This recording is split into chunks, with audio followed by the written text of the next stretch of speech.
अब इस लेसन के हम लोग सीखेंगे कि किस तरह हम लोग एच डी आर आई लाइट को यूज़ कर सकते हैं अपने इंटीरियर सीन के लिए। बहुत आसान है, कोई इतना मुश्किल नहीं है। तो अगर आप लाइट्स में जाएंगे आपको यहाँ पर एच डी आर आई बैकड्रॉप नज़र आ रहा होगा। अगर नज़र नहीं आ रहा तो आप सेटिंग्स में जाएंगे। सेटिंग्स में जाने के बाद आप प्लगइन्स में जाएंगे। प्लगइन्स में जाने के बाद आपको यहाँ पर एच डी आर आई जो है वो सर्च करना होगा और उसके बाद इसको सेलेक्ट करना होगा। जैसे ही आप इसको सेलेक्ट करेंगे तो ये आपको रीस्टार्ट करने को बोलेगा, आप रीस्टार्ट कर दें। मेरे पास ऑलरेडी ऐड है तो मैं रीस्टार्ट नहीं कर रहा। और दूसरा ये कि यहाँ पर आपको रे ट्रेसिंग भी ऑन करनी पड़ेगी, तो आप रे ट्रेसिंग भी ऑन कर लिएगा। ठीक है, अगर आपको प्लेस सेक्टर्स नहीं नज़र आ रहा तो आप विंडो में जाके प्लेस सेक्टर्स को भी ऑन कर सकते हैं। अब हमारे पास जो है ये सारी लाइट्स हैं, इनको मैं डिलीट करूंगा, लेकिन सिर्फ एक्सपोनेंशियल हाइट और पोस्ट प्रोसेस वॉल्यूम को मैं डिलीट नहीं करूंगा क्योंकि मुझे दोनों चीज़ें चाहिए। ठीक है, अब आप देख सकते हैं कि ये सब कुछ ख़त्म हो चुका है, मेरे पास कोई लाइट्स नहीं है, सिर्फ फॉग रह गया है वहाँ पर और थोड़ा पोस्ट प्रोसेस वॉल्यूम का इफेक्ट यहाँ पर रह गया है। अब मैं यहाँ से एच डी आर आई ड्रैग करके इधर ड्रॉप कर दूंगा। तो लेकिन उससे पहले क्या करना होगा हमें, मैं polyheaven.com पे जाऊंगा इस वेबसाइट के ऊपर और यहाँ से मैं एक अच्छा एच डी आर आई डाउनलोड करूंगा। ठीक है, तो मुझे ऐसा एच डी आर आई चाहिए कि जो सिटी के अंदर यानी कि अर्बन टाइप का हो, अर्बन सिटी टाइप का हो। तो ताकि ऐसा लगे कि हाँ भाई हम लोग सिटी के बीच में रहते हैं, इस तरह का लाइट इफेक्ट बाहर से आ रहा होगा। वरना ऐसा लगेगा आप किसी दूर दराज ऐसी सहरा में रह रहे हैं जहाँ कुछ भी नहीं है। तो बेहतर ये है कि आप ऐसा कोई सीन यहाँ से लें जो अर्बन स्टाइल का लग रहा हो। तो मैं आउटडोर की कैटेगरी में जाके यहाँ पर अर्बन की कैटेगरी में जाऊँगा। फिर अर्बन की कैटेगरी में जाके जो मुझे सूट कर रहा होगा अफेक्ट, वो मैं ले लूँगा। जैसे आप ये देख सकते हैं कि जो प्रिटवाइल स्ट्रीट है मैं इसको ले लूँगा, प्रिटवाइल स्ट्रीट को। और यहाँ से मैं इसकी क्वालिटी में रखूँगा 4K रखूँगा, 4K अच्छी क्वालिटी होती है।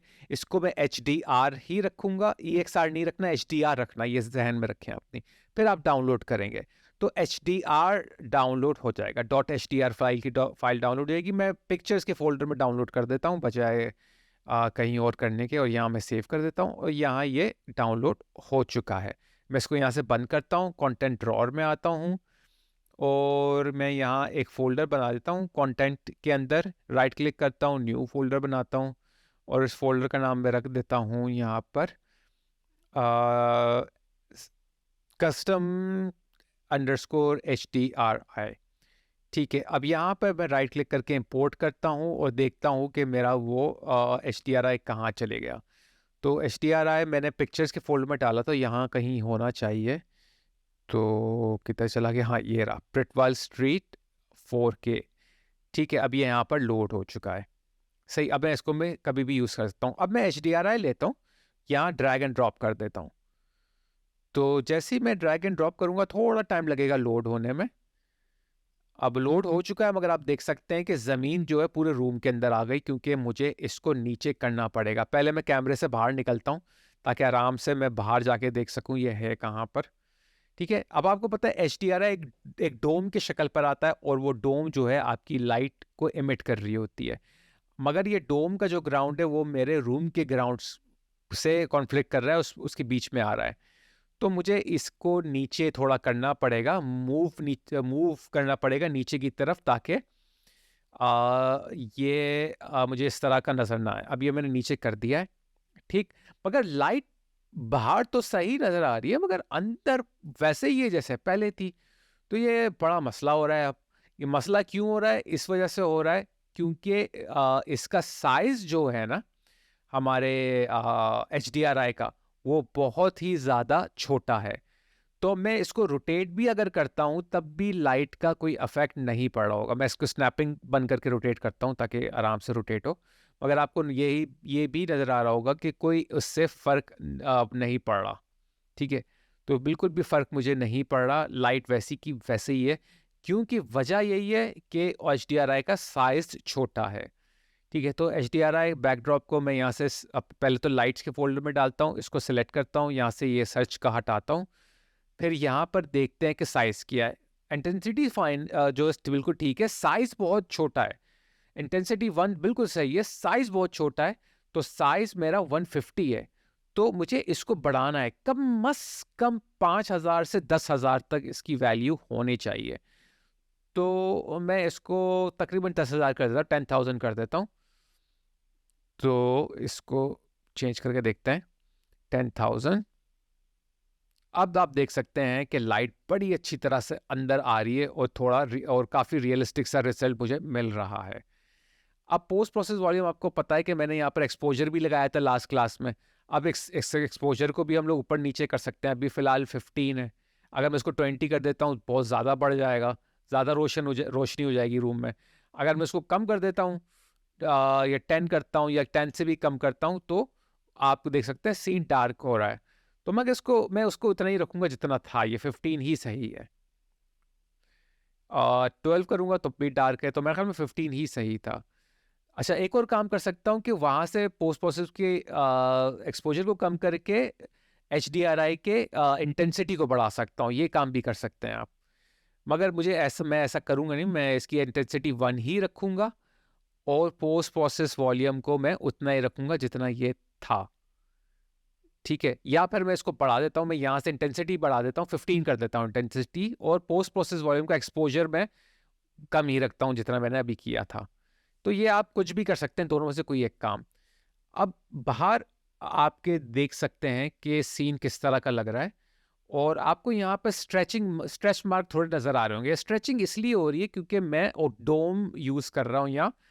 तो डोम की जगह मैं कैमरा प्रोजेक्शन यूज़ करता हूँ ताकि ये स्फेरिकल बन जाए बजाय डोम के, तो ये 360 डिग्री टाइप का बन जाएगा एक तरह से।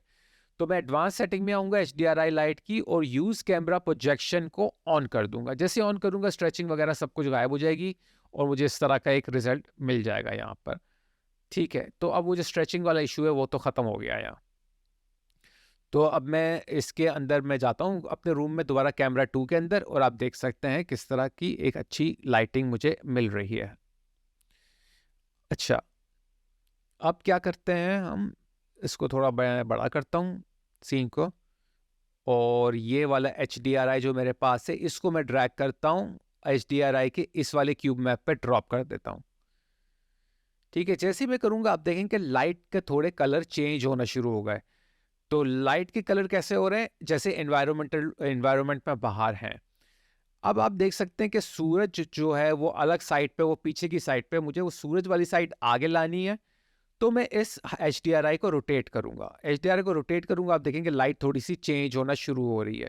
तो जहां मुझे ये ब्राइट, जैसे कि इस तरह ये ब्राइट देख रहे हैं आप हो रही है, तो जहां मुझे ब्राइट रिजल्ट नजर आएगा मैं वहां पर थोड़ा रुक जाऊंगा, क्योंकि ब्राइट इसलिए आ रहा है क्योंकि वहां पर सूरज है।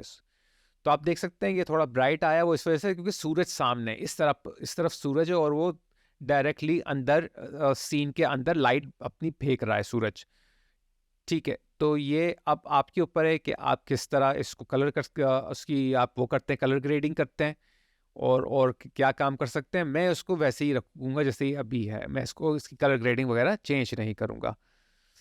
तो अब आप देख सकते हैं एक्सपोनेंशियल फॉग को हाइड करने के बाद, पोस्ट प्रोसेस वॉल्यूम हाइड करने के बाद इस तरह का रिजल्ट आता है।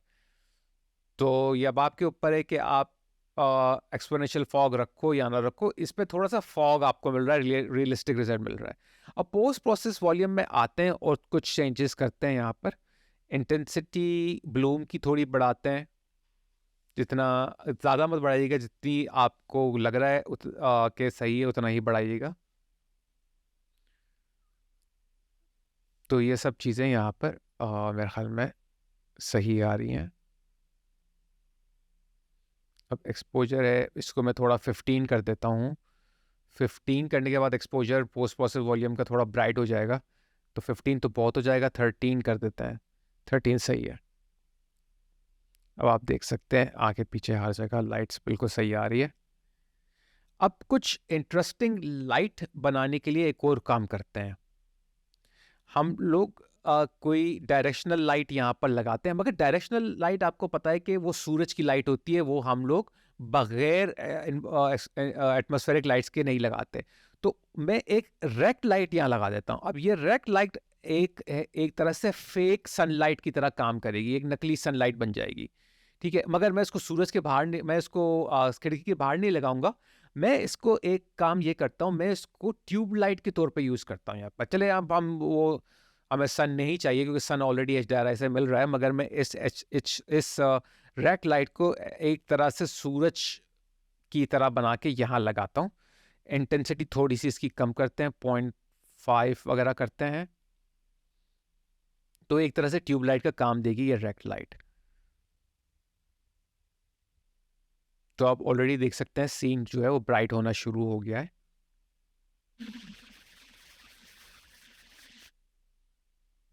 तो मैं यहाँ से इसको चेंज करता हूँ थोड़ा, सोर्स हाइट वगैरह, सोर्स विड्थ वगैरह चेंज करता हूँ, और आप देख सकते हैं ये इसका बिल्कुल बीच में है, तो बिल्कुल सही है ये। अच्छा, अब ये 2 मेरे पास गलती से बन गई थी, तो मैंने वो एक डिलीट कर दी, एक रखा सीन पे। अब देख सकते हैं इंटेंसिटी में थोड़ी सी कम करता हूँ, तो अब लाइट ज़्यादा अच्छी नज़र आ रही है। अच्छा, अब आप ऊपर ये देख सकते हैं कि लाइट की जो शेप है वो थोड़ा डिफरेंट है इसका ट्यूब लाइट का। ये थोड़ा बेंडिंग डाउन टाइप का बना हुआ है, बार्न डोर टाइप का बना हुआ है। तो मैं अपने इस बार्न डोर, अपनी इस रेक्ट लाइट का बार्न डोर जो है उसी इसी तरह शिप करता हूँ जिस तरह ये ट्यूब लाइट के बार्न डोर्स बने हुए हैं, और साइज भी वही मैं रखता हूँ तकरीबन, ताकि रियलिस्टिक सा थोड़ा रिजल्ट मिले। तो अब ये देखें आपके वैसा ही मुझे एक रिजल्ट मिल रहा है, और एक टेक्सचर भी बड़ा अच्छा दीवार के ऊपर बना हुआ आ रहा है पीछे की तरफ।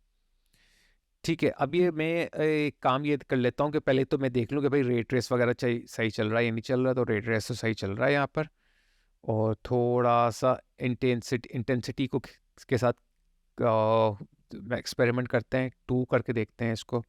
2, मेरे ख्याल में 2 अच्छा रिजल्ट आ रहा है, और टेक्सचर भी अच्छा आ रहा है दीवार के ऊपर पीछे।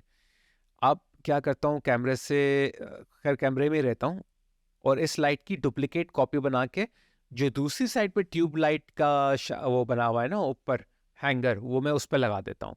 तो मैं इसको ऑल्ट प्रेस करके यहाँ से मूव करूँगा। अगर आप मैक यूज़ कर रहे हैं तो आप पहले कैमरे से बाहर निकलते हैं। अगर मैक यूज़ कर रहे हैं तो ऑप्शन, तो ऑल्ट से या कमांड से जब आप किसी चीज़ को मूव करते हैं तो उसकी कॉपी मूव होती है, जैसे फोटोशॉप में होता है।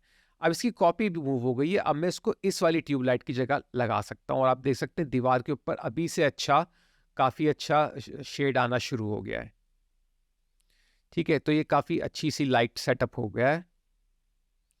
तो ये पॉइंट लाइट्स जो हैं आप लेके लैंप्स के अंदर भी लगा सकते हैं, आपकी मर्जी है। पीछे जो लैंप आपको बिस्तर के दाएं बाएं नज़र आ रहे हैं, तो वहाँ पर भी लगा सकते हैं। तो अब मैं कैमरा 1 पे जाता हूँ और यहाँ देखता हूँ कि भाई सारी चीज़ें सही हैं या नहीं है। तो HDRI की ये कुछ सेटिंग्स थी, ठीक है, और मैं इसकी थोड़ी इंटेंसिटी बढ़ा के देखता हूँ कैसा लग रहा है रिजल्ट। यहाँ पे इसको कम करता हूँ थोड़ा, 1 कर दूंगा तो बहुत ही कम हो जाएगा, अजीब लग रहा होगा। तो 1 तो मुझे नहीं रखना, 5 एटलीस्ट 5 तो हो कम से कम। अब आप कीबोर्ड पे G अगर प्रेस करेंगे तो यहाँ से वो हट भी जाएगा, और ये जो जितने भी आपके सिंबल्स वगैरह सामने आ रहे थे वो सारे सिंबल अब हट गए, तो क्लीन सीन आपको नज़र आ रहा होगा। तो उम्मीद है अब आपको HDRI के बारे में पता चल गया होगा। अगर आपने अभी तक मेरे चैनल को सब्सक्राइब नहीं किया है तो बराए करम अभी कर लें, और बेल आइकन को दबाना मत भूलिएगा। मैंने ये नोटिस किया है कि आप में से काफी लोग मेरे वीडियोस मेरे चैनल को सब्सक्राइब किए बगैर देख रहे हैं। तो भाई अब मेरे चैनल को सब्सक्राइब कर लें ताकि आप जी इंटरेक्टिव कम्युनिटी का एक अहम हिस्सा बन जाए। और एक और अहम बात बताता चलूं, प्लीज मेरी वीडियोस को डाउनलोड ना कीजिए, सिर्फ उन्हें ऑनलाइन देखें। जब आप उन्हें डाउनलोड करते हैं तो मेरे चैनल का वॉच टाइम आवर असरअंदाज होता है, जो बहुत नुकसानदेह है। तो प्लीज आप उन्हें डाउनलोड ना करें बल्कि ऑनलाइन देखें। आप लोगों का बहुत बहुत शुक्रिया। अब मिलते हैं अगली वीडियो में, तब तक के लिए इजाजत दें और अपना बहुत ख्याल रखें।